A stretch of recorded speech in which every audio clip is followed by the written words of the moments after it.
Voltamos, gente, em destaque aqui na TV Câmara, hoje conversando com o desembargador federal Márcio Moraes. Então, a gente falou no segundo bloco sobre a sentença, né? Mas quais foram os cuidados que o senhor tomou nesse período de até em 1978 divulgar a sentença? Porque eu imagino que o senhor deva ter sofrido ameaças, tomou cuidado com a família. Como é que o senhor procedeu nesse sentido?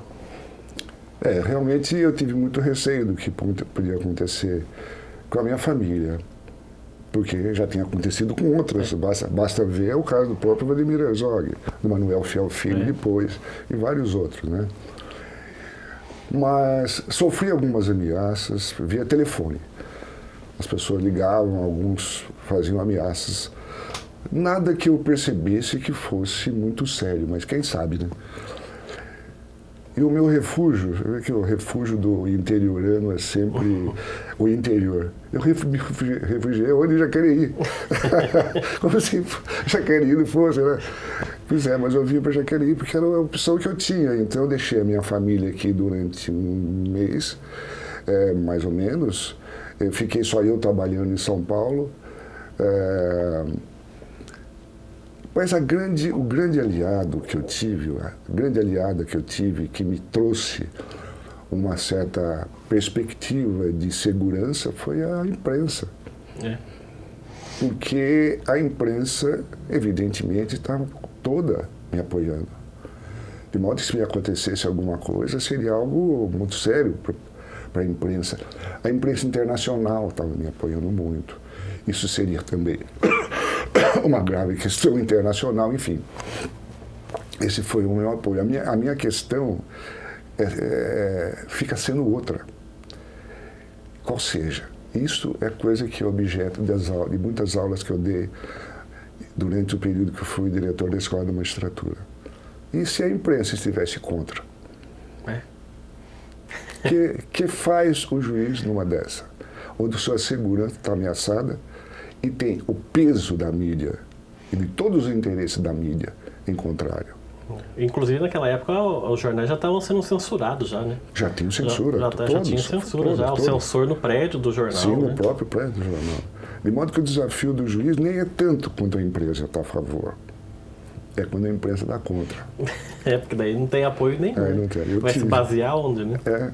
Eu tive apoio da imprensa, que foi realmente a grande aliada na minha segurança, né? E na minha família. Quer dizer, assim, de maiores detalhes, foi trazer a família para Jacareí e ameaça só por telefone, porque não tinha mais... E passar na igreja matriz e rezar. Lá aqui e na missa das 10, e rezar para que não acontecesse nada. E depois que foi publicada a sentença, teve alguma represália, alguma coisa? O que foi? Olha, eu realmente, depois que foi publicada a sentença, eu não tive ameaça direta.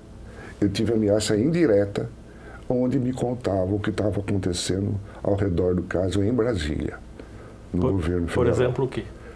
Cassação. Dizem notícias que me trouxeram de lá, que foi pedida para o Geisel. Ele falou que do judiciário não caçava mais ninguém.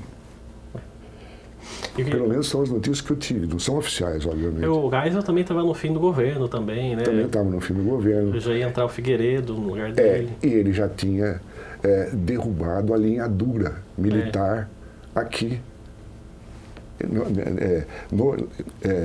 em Brasília e aqui na região sudeste, que era o Edinardo Dávila Mello, que era o comandante do Sudeste naquela época, se eu não me engano. E de família de Jacareí, viu? Acho que sim. Família de Jacareí também. Né? Também. Né? Não que a família tenha nada a ver, só uma referência histórica, digamos assim. E a família do senhor, além da esposa e dos filhos, ficava preocupada? O senhor tinha conversas, por exemplo, com seus irmãos, o professor Mário Sérgio, com os outros? Tinha. Eles pediam para o senhor, toma cuidado, não vai... Tinha isso também? Com o Mário Sérgio principalmente, porque me acompanhava diuturnamente. Ele dava aula em São Paulo, ficava na minha casa, a gente conversava, e conversava muito, aliás. O meu irmão menor, o Luiz Eduardo, era menor, morava aqui com a minha mãe. Então, eu e o Mário Sérgio conversávamos muito. Eu conversava com a minha esposa de então, que também compartilhava os meus receios, e as minhas filhas eram muito pequenas. Não tinham muito... Não acompanhavam tanto o que estava acontecendo, eram pequenas realmente. Eu acho que eu tinha 3, outra 4, outra tinha 2. 4 e 2 anos. A menor tinha 4 anos, a menor tinha 2 anos, a maior tinha 4 anos. E tem um ponto também emocionante nessa passagem, depois que o senhor publicou a sentença, que foi a carta que a mãe do Vladimir Herzog mandou para o senhor, falando sobre isso. Eu queria que o senhor comentasse sobre essa carta, sobre esse momento também da sua trajetória. Eu recebi essa carta com muita emoção. Essa carta me foi mandada por uma pessoa que até pessoalmente eu não vinha conhecer, mas que me foi entregue com muita emoção. É a mãe do Vladimir Herzog, que dizia da gratidão dela de ter recebido aquele reconhecimento pela sentença, né? Da responsabilidade pela morte do filho dela, e que isso lhe dava uma certa, não digo compensação, mas um certo conforto, pelo fato de ter sido reconhecido esta tremenda injustiça. Dona Zora, né? Dona Zora, Tem um trecho dessa carta que eu queria ler para vocês que estão acompanhando o nosso programa, que ela diz o seguinte: felizmente, além de cidadão, o senhor também é juiz de direito e nessa condição conseguiu fazer ouvir o seu veredito, não somente colocando um ponto final aos mistérios que envolviam a morte do meu Vlado, mas abrindo também perspectivas para que outros injustiçados possam ter os seus casos trazidos à luz. O meu filho não voltará, mas o seu bom nome não ficará manchado e não foi em vão para o país. Realmente. Ela disse tudo. E sobre esse caso, há um livro que eu acho que é referencial, que é o livro do Raudálio Dantas. Sim. As Duas Mortes de Vlad Herzog. É um livro muito bem escrito, ganhou o prêmio Jabuti, inclusive, e que conta, dentro da perspectiva jornalística e do sindicato do jornalista, que naquela época era dominado por um grupo, mas que o Raudálio sucedeu e modificou, e como foi a vivência deste caso dentro dos profissionais do jornalismo. É um livro muito importante e registra a história minuciosamente e com todo cuidado. Esse livro especificamente sobre o caso Herzog, e tem uma outra coleção de livros que é do Hélio Gaspari, né? São 5 livros sobre o regime militar completo. Cita detalhadamente aí, o Hélio Gaspari fez um trabalho absurdo de levantamento. De levantamento, né? Um livro referencial também, referencial.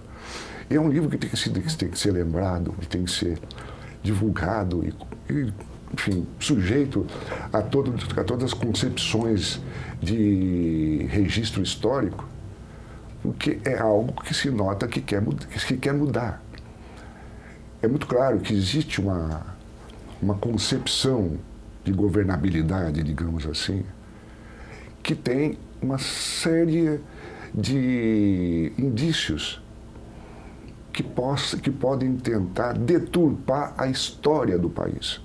Isso é muito grave, porque quem mexe ou deturpa uma história registrada, documentada, a sangue, inclusive, está querendo mudar a memória das pessoas. Isso é algo muito importante que eu acho que todos nós brasileiros devemos estar atentos. Sobre isso eu queria saber a sua opinião, para a gente quase encerrar o nosso programa, sobre como é que o senhor está vendo, analisa a situação atual do país, com toda essa polarização de gente pró várias coisas, gente contra várias coisas, agora o governo novo do Bolsonaro, essa onda conservadora que se instalou no Brasil, favorável e outros favorável. Como é que o senhor analisa essa situação do Brasil atualmente?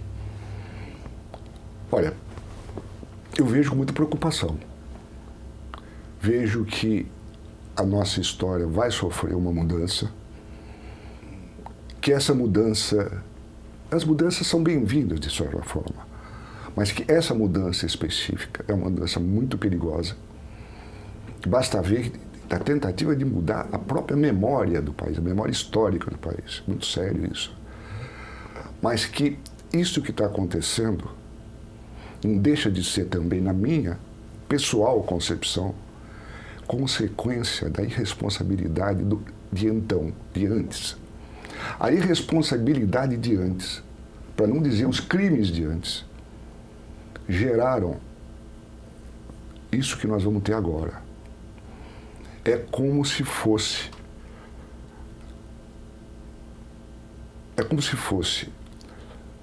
um monstro gerando-se sabe lá o quê. Mas a grande responsabilidade, no meu ângulo de análise, não está agora, está no imediatamente antes.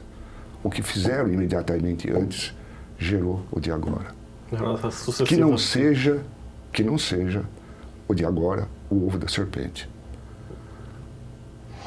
E por conta dessas sucessivas crises, né, essa onda de insatisfação de querer mudar, entre aspas, a expressão tudo que está aí, né? Eu acho que... E isso também não é anormal nesse sentido, porque todas essas crises históricas, em grande parte, veja-se a Alemanha, a Alemanha nazista, por exemplo, como fruto da mais profunda crise que se instalou lá imediatamente antes, pós Primeira Guerra Mundial. Quando se vê um governo com uma prática de tantas e tantas irresponsabilidades, não assumir o que fez minimamente, o que se está gerando? Um ovo de serpente, que não se sabe o que pode acontecer. E para quem não assistiu, não deixe de assistir o Ovo da Serpente do Bergman, que retrata tudo isso. Exatamente. Para a gente encerrar então a nossa conversa, eu queria saber do senhor se o senhor é uma pessoa muito saudosista, do que o senhor sente mais saudade na sua vida? Eu sinto muita saudade de Jacareí, de antigamente, e tenho muita saudade do que eu ainda não fiz. Mas estou planejando fazer. E por falar nisso, o que o senhor está fazendo atualmente? O senhor falou que antes da gravação que estava estudando um pouco psicanálise. Eu me formei em psicanálise, sou psicanalista, mas não pratico a psicanálise. Eu estudo a psicanálise com vários grupos de estudo. Atualmente eu estou em São José e tenho uma associação, ou melhor dizendo, uma sociedade com escritório em São Paulo que eu acompanho e onde eu estou pelo menos uma vez por semana para conversar sobre os casos que estão em andamento. Mas é mais uma colaboração do que propriamente um trabalho profissional diuturno. Por hora, eu realmente me dedico ao estudo, principalmente de psicanálise, e ao lazer. Agora que está aposentado. Bem distendido, amplamente considerado. Claro. Querem me encontrar feliz? Vou lá no banco de jardim do Aquários, eu estou lá lendo um livro, lá está a minha dedicação no momento. Tá certo. Quero agradecer muito sua vinda aqui até Jacareí. Muito obrigado por ter aceitado esse nosso convite. Eu que agradeço. Eu agradeço a honra de estar aqui em Jacareí, falando para jacarienses e com jacarienses. Eu aqui realmente me sinto em casa. E para falar nisso, eu vou comer um pastel no mercado agora. Tá certo. Obrigado pela sua entrevista. O programa Gente em Destaque fica por aqui e você continua assistindo a programação da TV Câmara Jacareí, a TV pública da cidade.